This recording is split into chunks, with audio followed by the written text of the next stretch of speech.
Ek groet in die wonderlike naam van ons Koning Jesus Christus, ons Verlosser, ons Saligmaker, op hierdie Dinsdag, die 5de Mei 2026. Ek is Jacques Pieters, hierdie is Brood vir die Siel, 0720202615. Jy weet in Efesiërs 6 vers 10 tot 18 lees ons van die wapenrusting van God. Maar wat uitstaan vandag is vers 18 wat sê, terwyl julle met alle gebed en smeking by elke geleentheid bid in die Gees, en juist daartoe waak met alle volharding en smeking vir al die heiliges. Hierdie vers vertel vir ons dat dit is baie belangrik om nie net te vertrou in die geloof en in die woord en in die verlossing en die geregtigheid en die waarheid nie, maar om saam met dit te vorm die gebed. Want die gebed het soveel krag en die gebed is 'n teken van jou geloof. Dit is 'n teken van jou waarheid wanneer jy dit bid. Dit is 'n teken van jou verlossing. Dit is 'n teken van die woord wat in jou is. Dit is 'n teken van jou geloof bo alles. Gebed. Gebed. In Handelinge 12 lees ons waar Jakobus, die broer van Johannes, doodgemaak word deur die koning Herodes. En Petrus in die tronk gegooi word en Petrus was daar in die tronk en hy was goed bewaak. Daar was heel wat soldate wat seker gemaak het hy kom nie uit nie.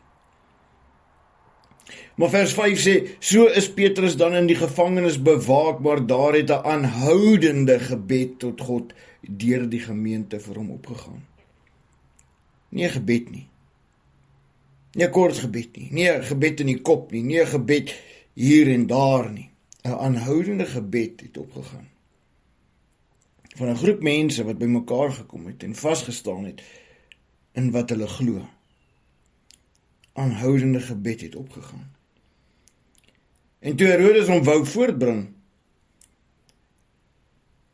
het Petrus in daardie nag tussen 2 soldate geslaap, met 2 kettinge geboei en wagte voor die deur het die gevangenis bewaak.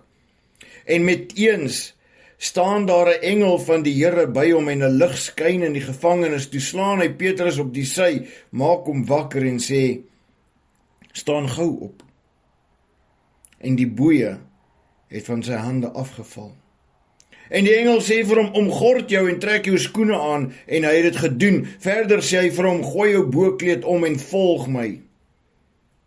En hy het uitgegaan en hom gevolg, en hy het nie geweet dat wat deur die engel plaasgevind het werklikheid was nie, maar hy het gemeen dat hy 'n gesig sien. Hy het gedink hy droom. Hy het gedink hy droom. Die krag van gebed word hier uitgebeeld op 'n manier wat ons verstand te bowe kan gaan. Terwyl Petrus dink hy droom en agter die engel aanloop. En toe hulle by die eerste en die tweede wag verbygaan, nou dit is nie net een soldaat nie, dit is 'n groep wagte waarby hulle verbygegaan het. Het hulle by die Eysterpoort wat na die stad lei, en dit het van self vir hulle oopgegaan. Eysterstaal deur het oopgegaan. En hulle het buitekant gekom en 1 straat ver gegaan en dadelik het die engel hom verlaat.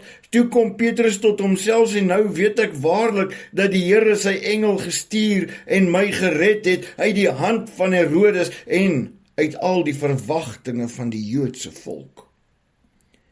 Jou vyande staan geen kans teen jou wanneer jy 'n bidder is nie.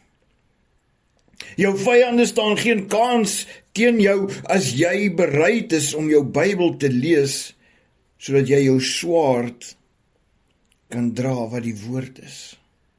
Dis 'n verdediging, dis 'n beskerming, die woord van God. En saam met gebed en geloof die skuld, saam met die verlossing, saam met die geregtigheid, saam met die waarheid, en saam met die skoene van bereidwilligheid, is jy onkeerbaar. Die staaldeure sal oopmaak. Voordat jy besef wat aangaan, is jy buite die gevaar. Jou vyande sal nie weet wat hulle tref nie. En nadat dit vir hom duidelik geword het, kom hy by die huis van Maria, die moeder van Johannes, wat ook Markus genoem word, waar baie in die gebed by mekaar was. Sien, hulle het by mekaar gekom, saam gebid, want hulle het geglo. Vandag vra ek jou ook om te glo.